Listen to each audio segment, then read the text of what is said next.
Episode 33 of Pemba On Demand will be another replay from early in our podcast.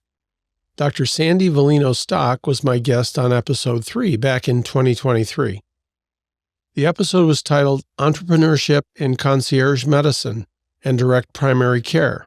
Sandy completed her MBA at Pemba, the University of Knoxville in Tennessee, in 2022. In the episode, she described the impact Pemba had on her career and her life. She leveraged the knowledge she gained during her MBA to form a concierge medicine or direct primary care practice and Vogue Med and Wellness. She describes the value of concierge practices for patients and explains the model she has designed. She also explains the ability of concierge medicine, direct primary care, to alleviate the likelihood of early retirement and burnout for physicians.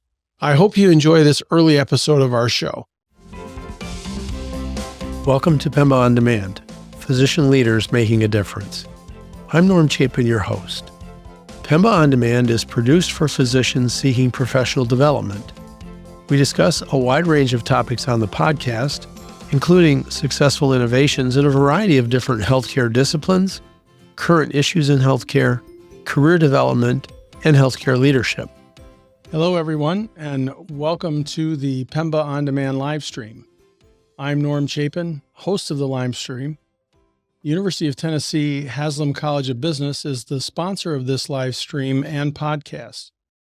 Pemba On Demand has been developed to provide education for physician leaders and bring the latest and most relevant topics to you. Each live stream focuses upon an aspect of leadership, innovation, career development, or the business of medicine.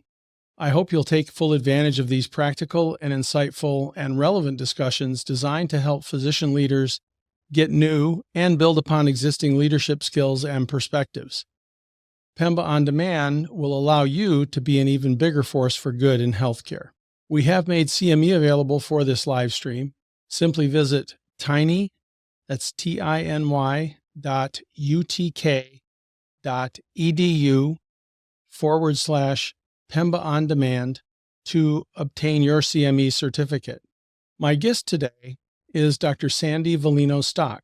She will be discussing entrepreneurship in concierge medicine and direct primary care in our live stream today. Sandy completed her family medicine residency in 2006 and practiced for 15 years in a family medicine practice, including inpatient rounding, before founding Vogue Med and Wellness in 2022. We'll be learning a lot about direct primary care and concierge medicine today as Sandy shares her story with us. Sandy, welcome to Pemba On Demand. Thank you, Norm. It's good to be here. It's great to have you here. Before we get started with your presentation, I was wondering if you would mind sharing with us a little about your motivation to found Vogue Med and Wellness. Well, actually, in the back of my mind, I think I always wanted to open a practice that really catered to treating patients as consumers.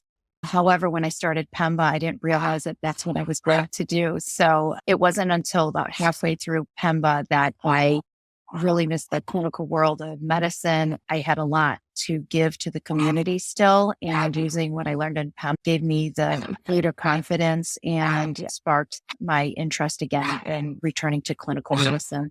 So today is your lucky day because I'm introducing a blue ocean to the U.S. healthcare industry. We are facing rising costs for employers and employee out-of-pocket costs, a severe physician shortage, especially in primary care. We have more than half of physicians are burnt out, and the healthcare systems have not been keeping up with consumer innovations. Hence, we have outdated technology and inefficient procedures. These industry woes give rise to multiple opportunities. Post-COVID research estimates that up to 55,000 primary care physicians will be needed in the U.S. by 2030. Currently, the average wait for a primary care physician appointment is 20 days, and once seen, appointments are rushed. So it's not surprising that the compound annual growth rate in concierge medicine for the next 7 years is 10%.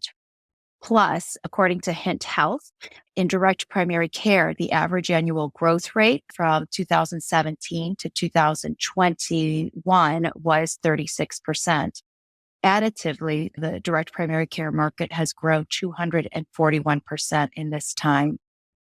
Moreover, the state of health in the US is declining, such that 42% of US adults meet the criteria for obesity. This gives rise to a number of medical conditions that lead to a shorter lifespan, lower quality of life, and astronomical healthcare costs. So it's not surprising that the medical weight loss industry has a compound annual growth rate of 10% for the next 7 years. And this data does not reflect the recent popularity of the GLP-1 agonists, such as semaglutide, being promoted by social media influencers. The COVID pandemic sparked a growing demand for personalized healthcare in the US, and consumers are more willing to spend for this, especially for their health. My service area presumably has an income to do this with $95,000 per year annual household incomes, and surrounding suburbs even higher. While there are a number of medical weight loss clinics in the area and online, these clinics cannot manage the adjustments that are needed in patients' medications for their chronic conditions, such diabetes and hypertension, as they achieve weight loss. In my geographic area research, aside from myself, there's only one designated physician for both primary care and medical weight loss. I'm Dr. Sandy Villano Stock. I am a double-boarded physician in family medicine. Develop the acumen to realize the solutions I can offer to the communities I influence. Upon starting Pemba, I didn't know I would be starting my own medical brand, but rather go into hospital administration. So after my medical training in 2006, I did practice for a nonprofit system for 15 years. And in that time, I've seen firsthand how the transformation of medicine has negatively affected the clinical workforce and my large patient panel. So before graduating Pemba, I launched Vogue Med and Wellness. We are not just another doctor's office. We are a brand with the goal to bring change to our patient team. Our first core service is the elevated patient experience. We are obsessed with the patient experience and customer journey. Healthcare is so behind in addressing pain points throughout the customer journey, whether it's from the time a patient contemplates making a doctor's appointment to seeing a physician to receiving a bill months later for a surprise amount based on insurance plan coverage and negotiated rates. We elevate the patient experience compared to other health systems via smaller patient panels. We have secure direct messaging with your doctor and scheduling, same or next day availability, minimal or no wait in the office for your appointment, online pre-registration, click to pay, auto billing. And we also help coordinate specialists and tests that are ordered if they are needed on a more urgent basis. Plus, our patient appointments are longer than industry standards. Our second core service is comprehensive primary care. We provide comprehensive preventive care that is tailored to patients' needs and desire for acute illness management. Our goal is to avoid urgent cares or ER visits if possible. For chronic illness management, Vogue Med and Wellness has time to be detail-oriented, and patients can have close follow-up when indicated. Since it's easy to get appointments or access to a doctor that knows them well, any exacerbations or new developments in medical conditions can be addressed in a timely manner. By doing so, this can and does minimize more complications and costs that are necessary. We can see patients via telemedicine or in the office. There are times when patients' medical needs can be addressed through a quick, direct message or a call between patient and doctor. This can eliminate the need for a billable encounter. In the traditional healthcare system, healthcare providers do not get paid for these quick, less than 5-minute encounters. So appointments are made, which devour patient and healthcare worker time and be an inconvenience to patients. Our third core service is personalized medical weight management. This includes lifestyle modification coaching, body fat percent tracking, referring to a trusted nutritionist or dietitian as needed, collaborating with bariatric surgeons in preparation for and postoperative care of patients, and prescribe weight loss medications if needed.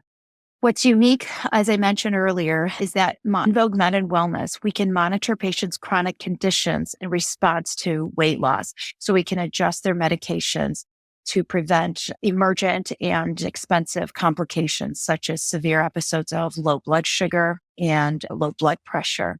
To recap, our company delivers comprehensive primary care and personal weight management with a distinctive, elevated customer experience that patients have difficulty finding in healthcare. In addition to our core services, Vogue Med and Wellness is considering future value-added services, such as aesthetics in the form of injections, such as Botox or fillers, anti-aging, such as pelleting, and even personalized genetic medicine.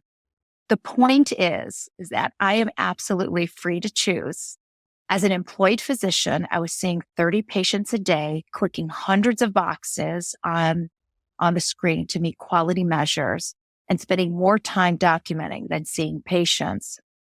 Checking these boxes and increased documentation requirements did not make me a better doctor because I was already practicing high quality medicine. Most doctors do. Now, as a doctorpreneur, I can expend my energy tailoring my craft so I can provide the best care for my patients and meet market demand. For example, does a 50-year-old woman with hot flashes, weight gain, and difficulty sleeping really care about value-based care in regards to her symptoms? Likely not. So you may wonder, how is this achieved? The answer is signing up for a monthly membership, which covers the cost for non-covered services or services deemed medically unnecessary by commercial or government industry standards. We have two types of membership, Premier Care and Direct Primary Care. Patients receive the same care with either membership. Patients can use their membership for either primary care or medical weight management or both. The difference is how their services are billed. Premier Care fee structure is a concierge style membership.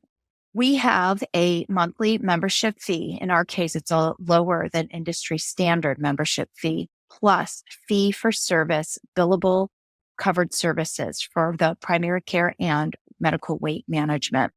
In this model, patients are still, since they're using their insurance, they are responsible for copays and coinsurance.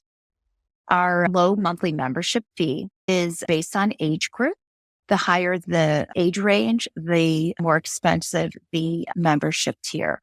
This supports that elevated patient experience that we talked about.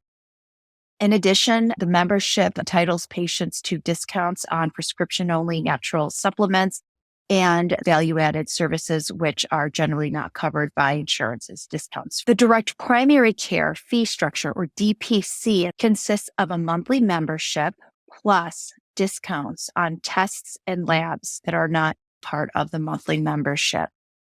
The monthly memberships are higher than the Premier Care fee structure because they include not only the elevated patient experience, but also unlimited primary care visits and unlimited medical weight management consults. This contrasts to America's traditional third-party billing and reimbursement setup, where patients and doctors generally have no idea what the actual amount a patient is billed or the amount paid to the doctor until days or weeks after an encounter. Again, since the fee is paid regardless of patient's utilization, as long as the patient's medical needs are met in a timely manner, the need to spend half the day going to the doctor is eliminated. This means addressing medical needs sooner with lower costs and less time missed from work. Medicare Part B patients cannot join the primary care membership. They cannot join direct primary care. This is because government insurances do not allow covered services to be paid by a patient or other entity except them. The DPC membership is either paid by employers, we call that employer-sponsored, or a patient pays directly out of pocket. Sometimes employers will give patients funds to pay for the membership. The benefit of DPC is that there is no third-party insurance billing for the membership, which means there are no copays, coinsurance, or deductibles for patients when they receive primary care services. So you may wonder, what about if someone has to go to a specialist or be in the hospital? The answer is that by utilizing direct primary care memberships, most of a patient's medical needs are addressed in that membership. But for those specialty care services, more higher acute services, patients do have either third-party commercial insurance, and those are less costly to the employer and to the employee.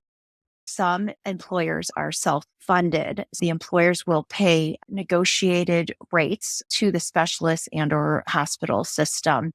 If there is very large medical costs involved for these self-funded plans, many companies will have a stop-loss insurance or a catastrophic insurance to protect their maximum out-of-pocket costs. In essence, it's like using health insurance the same way we use car insurance or home insurance. For basic care and maintenance for our cars or houses, we pay out-of-pocket for these services. But for catastrophic events such as a car accident or hurricane damage, that's when insurance coverage kicks in. Nowadays, Vogue Med and Wellness is competing with local nonprofit medical groups and for-profit entities, all trying to disrupt the traditional healthcare system. However, we check more boxes for what healthcare consumers want. That includes providers that know your name, same or next day visits, longer appointments, discounts on labs and imaging if paying out of pocket, transparent pricing, and the ability to directly message your provider securely. God willing, Vogue Men Wellness plans to grow the business to multiple locations in Chicagoland.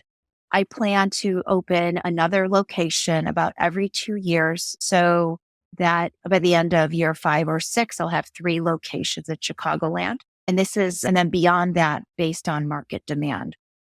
I will also add experienced providers that can include physicians, but also nurse practitioners and physician assistants to existing locations to increase capacity. By growing the organization, this will help meet the goals to increase awareness and demand for concierge style medicine and direct primary care in Chicagoland. Currently, the awareness is very low and in only certain small pockets, generally in the fairly affluent areas. My hope is to expand it all over Chicagoland, the awareness.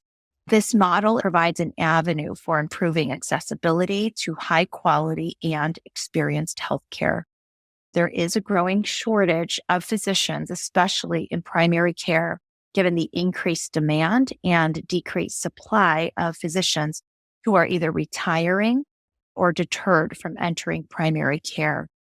I hope that my organization will be seen as an avenue of improved working conditions for primary care providers. This is by creating a better work-life balance, decreasing burnout, and keeping physicians in the workforce longer. My organization's mission provides another avenue to target the quadruple aim of healthcare that most of us are aware of. And just as a reminder, those components are the enhanced patient experience, lowering healthcare costs, improving the health of the general population, and reducing burnout of healthcare workers. We are an alternative to value-based care, which so far has not resulted in decreased healthcare costs for employers nor patients. In fact, commercial healthcare premiums are increasing 7 to 9% in 2024. In summary, Vogue Med and Wellness is truly unique because we streamline the entire patient experience without depersonalizing it. And this reduces unnecessary work for our staff and providers. We can spend time with our patients or save time for our patients, providing quality healthcare at reduced healthcare costs. Thank you. Thank you very much, Sandy. That was a great presentation. As you can see, we have information on the slide right now, ways that you can contact Sandy if you have any other questions, including her phone number. And we will include those on the website as well in case you don't get a chance to catch those. This podcast is sponsored by the Physician Executive MBA program at the University of Tennessee, Knoxville's Haslam College of Business. In less than 1 calendar year, this program will equip you with valuable business acumen and leadership development not found in traditional medical school curriculum. Are you ready to join the longest-running physician-only MBA program in the country and a network of nearly 1,000 Pemba graduates? Visit tiny.utk.edu/POD podcast for information about this exciting opportunity. And now we'll return to the episode. So at this point, Sandy, I wanted to go back and ask a couple of questions, and then we have a few comments in the comment section, which we'll get to in a minute. I wonder if you could talk for a minute and compare your current or the work week that you had when you were working in a more traditional family medicine setting, and a lot of the frustration that physicians have now with burnout and the amount of time they have to spend in the EMR. But could you give us a comparison of what your normal workday and work week is like at Vogue Med and Wellness compared to what it was like in that more traditional setting? Yes, the statement that entrepreneurs wear many hats is very true. It's very interesting. So I don't have any employees yet. I've chosen to keep my operating costs very low. It requires me to get my hands dirty. I'm doing everything from the credentialing to my front desk. I do my own billing. I'm doing my own marketing. I have vendors that I work with to alleviate some of the duties, but it's great because my day consists of switching, taking one hat off, putting on another. I think I've had meetings already this morning mixed in with patient visits. I had a meeting with my virtual assistant about redoing my website. Then I had another meeting with a collaboration.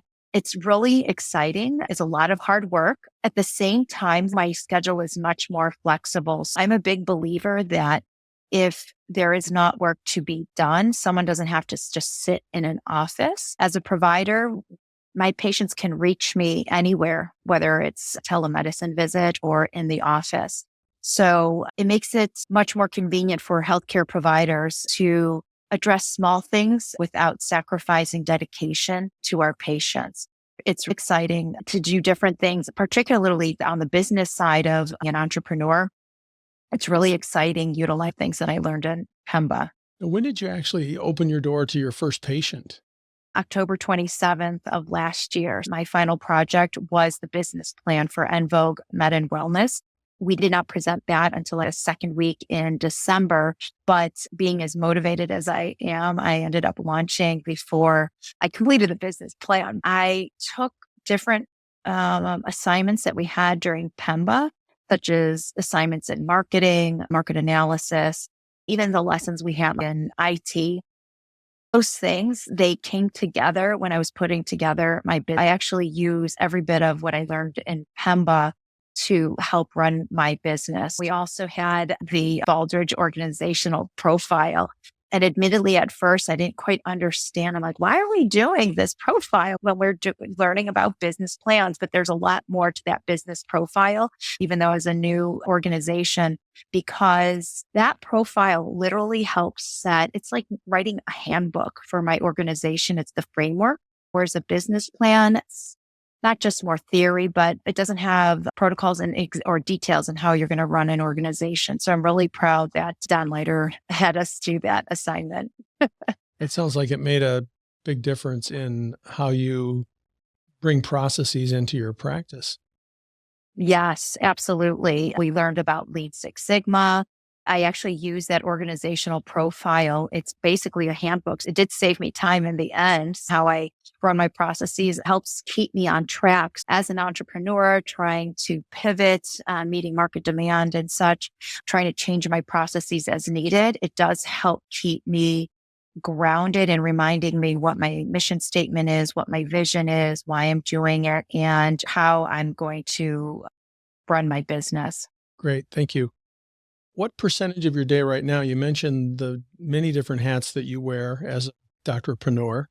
What percentage of your time is involved in direct patient care currently after being up and running for the first year? I started my practice de novo, so with zero patients. It does take time to grow, especially I understand this business model and fee structure.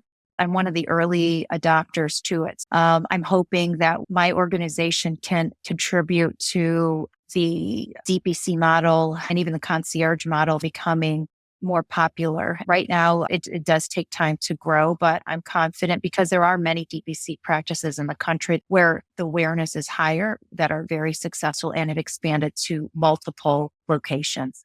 What is your goal for your panel size when your practice matures? At the smallest, it would be 300 to 350. My goal is to have a reach of as many patients as possible within this model, even upwards of 1,000 patients in a patient panel, depending on what myself or other providers can handle. By having a lower than average, it does require a higher patient panel, but with the way the model is structured, you can care for a lot of patients but still at a much smaller percentage of what I saw before. I have a couple of other questions, and then I thought maybe we'd get to some of the questions and comments from the listeners, if you don't mind. Sure, So absolutely. I noticed when you were giving your presentation that you have kind of two different types of practice. You have the direct primary care versus premier care. When you went into concierge medicine and direct primary care, was it always your intent to have an arm of your practice where you would accept insurance? I know that many of my friends who've done DPC or concierge medicine specifically have basically disenrolled, if that's the right term, from Yeah. commercial and governmental payers. Yes. When I started the practice, I was not planning on accepting any insurance to make it streamlined. So I did opt out of Medicare initially. And then the demand, my market demand really wanted to use their insurance. People say, well, I have this insurance. I want to use it. To cultivate that, I re-enrolled in Medicare and applied for a correct credential in the big insurance companies at the same time. So that actually helped a lot. So the direct primary care piece, I'm working on adding that model where there's no insurance. So there is a fine line. You do have to be very careful with the legal structures and how you structure memberships and things like that. It is challenging, but I'm confident that I can accommodate both business models in my practice.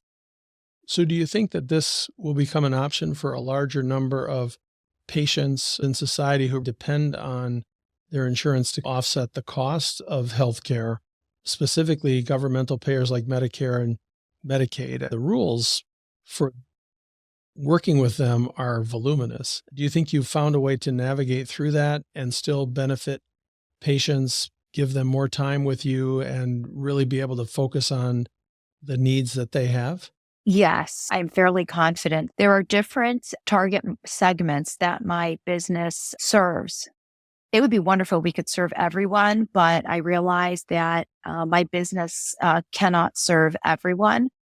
The main targets are people who need more convenience, whether they're busy, say executives that travel and they can't go into the doctor, or even busy moms. They need to get in when for the little time that they have.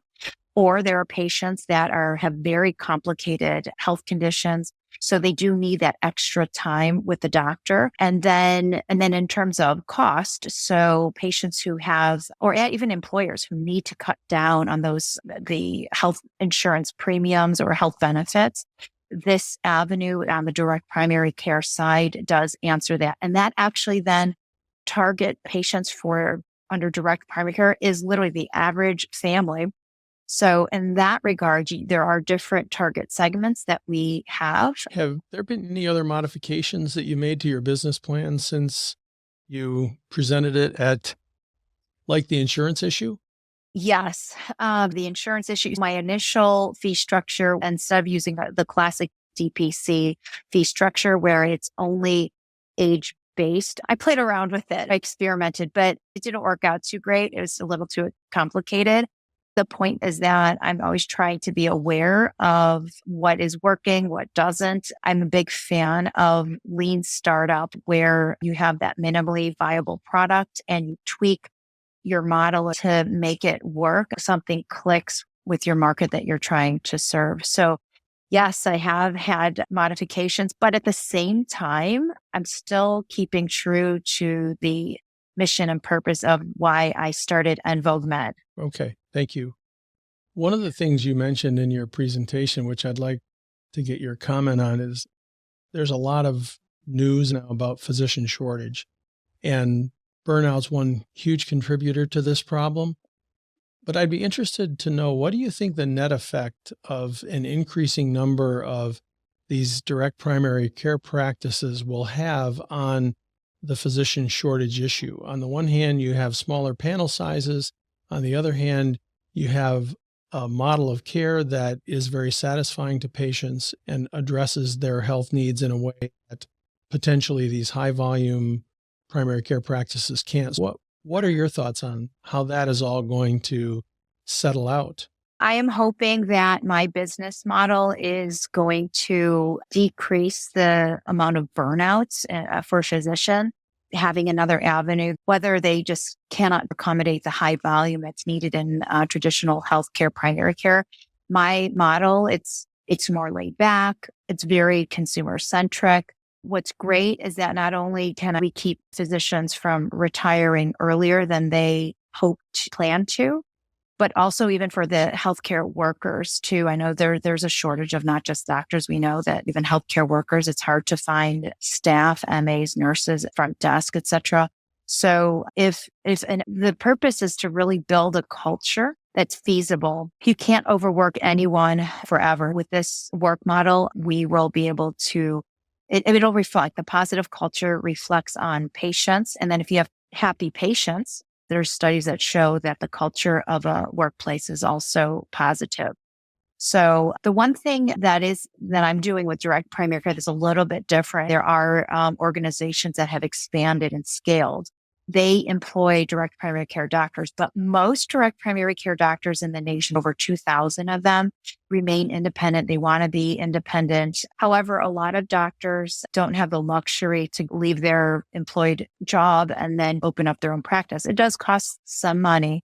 So many doctors will have a part-time gig to support that. But one thing that my practice is going to do is employ doctors who want to make that switch into direct primary care. Let's take a few questions from the audience right now. We've got a question here. First, in the chat, we put the website where you can go to get your CME. One of the questions we had was measuring the patient experience. How do you measure patient experience in your practice? We send out surveys after patient visits, the Google reviews, how much, growth by patient growth, membership growth, referrals. One of my software programs that manages membership, you can run reports. And for instance, you can track if a patient leaves the practice, track the churn, the reason why patients left the practice, or even how did patients hear about the practice. You can run reports. That's very important to do. Are these surveys ones that you've developed internally, or do you use a marketing company or a customer relations company to provide you with the questions? So far, I've created my own, but I am working with a marketing person to help develop surveys and automate them even more. So the answer is both. The next question was fee collection and whether or not you've run into any challenges regarding patients paying the membership fee or paying on the insurance side. You have the copays and when those are collected. In terms of the membership fees, my patients, when they sign on, we have their credit card on file with their permission, very secure. And they click the box for auto pay at each billing cycle. My membership, patients have a minimum of 3-month membership. If they want to opt out, they can at least 7 days in advance. So far, patients are happy with the membership. It's a very different model that they're used to. I keep my memberships low to make it feasible for patients to have this recurring membership. That's something I've learned to do myself. Fortunately, billing software has gotten a lot more user-friendly along the lines of how Apple products are very user-friendly. I don't see the behind-the-scenes technicalities. So I'm able to submit the bills and automate things so that collection times, we're collecting less than 30 days from the time of encounter, which is pretty good. Do you have a process in your office where patients can pay at the time of service? Yes, if patients are self-pay, I have transparent pricing. I tell them what the bill is and they enter their credit card and pay on the spot. So that really helps. Can you share with us a little bit about what you found in terms of retention of patients? And basically, once patients sign up, what percentage of them are renewing at the end of that 90-day membership and what percentage may opt out? I would say I have less than 5% churn rate of memberships. Yeah, it's pretty good because like I said, patients, they're so relieved that there's a doctor that can hear them out, that they can get in efficiently and that they can directly message me. So I've had patients that were not necessarily sure about joining. They're like, oh, I'll just try the 3 months, but people have signed and have stayed on. It's pretty amazing. The patients who have had churn, one woman was only seeing me for medical weight management. She had her own primary care doctor and her needs for the medical weight management were completed. That's one example of churn. If a patient is not able to afford a membership, we do work with patients so that we could retain them as best as possible. What about telehealth services? One question from a viewer. Do you provide telehealth services and how does that work on a subscription basis? Yes, we do have telehealth. It's baked into both fee structures. For the Premier Care, I just bill a telehealth visit using the appropriate codes and modifiers. Insurance companies do reimburse each year from post-COVID. The amount that they're reimbursing is changing a little bit. So I'll be curious how that is in like about 2025. And then for the DPC members, that's part of their monthly membership. So again, it doesn't matter their monthly membership. It doesn't matter if they're seen in the office via telemedicine or even literally addressing their medical concerns via instant messaging that's secure. It doesn't matter as long as we take care of what they need. Does your office bill the insurance companies directly for services, or does the patient get the bill from you and then submit the invoice to the carrier? So yes, the answer is I do bill it for the Premier Care model. I do bill insurance. I do bill services directly to the insurance company. There are many concierge practices who say they accept insurance, but they are not in-network providers. So patients will have to pay for their visit and then at the time of point of service, and then getting a printout or super bill to submit to their insurance companies. I opted to not do that for my patient. Last question we have from the audience is what your system is for managing after hours calls and after hours service needs, weekends, that kind of thing. Yeah. So in the membership contract, I state and set the boundary that even though we provide very high quality, accessible care, I do set the boundaries of mutual respect that while I am available 24/7, again, I don't have any other providers so far on my practice, but I am the one who manages my messages even after I receive everything after hours. But if it's not urgent, I encourage my patients to have discretion as to when they send their messages. Patients are very understanding. They tell me, no, why did you answer me? Don't answer me now. It's wait until tomorrow. So yeah, they do not message me in the middle of the night. So it's been great. People worry about needing to cover yourself 24/7, but actually it's been fine. One of the things that I thought of as you were with your practice and with your not-for-profit organization for over 15 years, which is quite a long commitment. I'd be interested in what emotions you had as you made this decision to leave your colleagues, leave the organization that you had kind of grown up in as a physician after you finished your residency. Can you share a little bit about those feelings, both on the positive and the negative side, as you work through this transformation of your practice and yourself?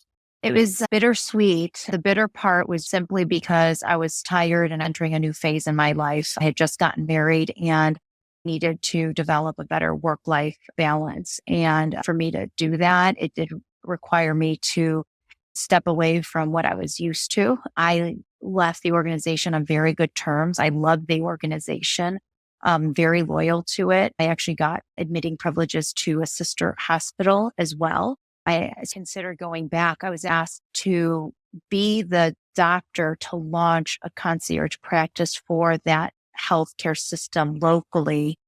That was an honor, but I turned that down graciously because I wanted to do this practice my way. I learned so many things in Pemba and so I'm so obsessed with that patient journey and patient care. I wanted an organization that I could mold and create efficient processes. If something doesn't work, I would change it. It is difficult for large organizations to make changes quickly. It's no secret and no fault of theirs, but if something doesn't work, get rid of it. I'm in that phase now. It's been liberating. It's scary, but I'm excited to see how it all ends. Maybe it won't end. One last question. We've had a very wide-ranging conversation. I really appreciate your transparency and all the information you've shared.